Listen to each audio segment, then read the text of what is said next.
Hi, and today I want to read two verses, one from Luke's Gospel, chapter 10, verse 35, from the good story of the Good Samaritan. And this is what the Good Samaritan said to the innkeeper when he left the wounded Jew in his care.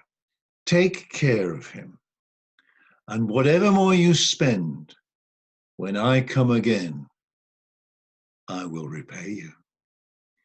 And then Matthew chapter 14, verse 16, Jesus said in the feeding of the 5,000, he said to his disciples, you give them something to eat.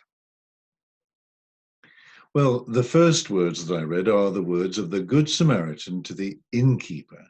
And then, as I've said, the words of Christ to his disciples.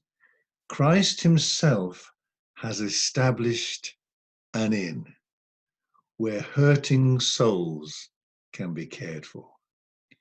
He has made us, the innkeeper, the householder, to run his affairs till he comes. He has undertaken to give us daily bread, a home, and everything we need. His will and purpose is that we will imaginatively engage in his grand venture of loving people into the kingdom in anticipation of his return. It is obvious that Christ cannot bake a cake for a lonely widow. He can't visit a prison to preach to the inmates, and he cannot visit the sick. But we can, and he depends on his body to be his special people, zealous of good works. And that's a quote from Titus chapter 2, verse 14. True, our good works can never save us, but we are to glorify him as we distribute the loaves and fishes and watch them multiply in our hands. He has given us abundant love and grace, and it will multiply in our hands as we pour these things out.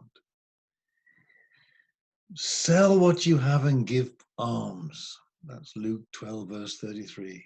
It is more blessed to give than to receive. That's Acts 20, verse 35. Whatever your hand finds to do, do it with all your might. That's Ecclesiastes chapter 9, verse 10. There is a great promise attached to these commands, that whatever we spend in this great will and plan of God will be given back to us in another form at the return of Christ. The resurrection will be a joyous reunion, and it will also be a time of rewards. The Lord himself has solemnly promised to repay us whatever we have given to those who cannot give us and pay us. As with all spiritual discipline, there is a measure of conscious choice combined with the enabling of the Holy Spirit. Evan Roberts at the outset of the Welsh revival prayed, Lord, bend me. We must pray constantly for opportunities to fulfill the mission of the King by good works, by witnessing, in short, by loving people. It will take God's almighty power to bend our souls to be shaped and used so that we may open our hand to release the bread to a dying world. God bless.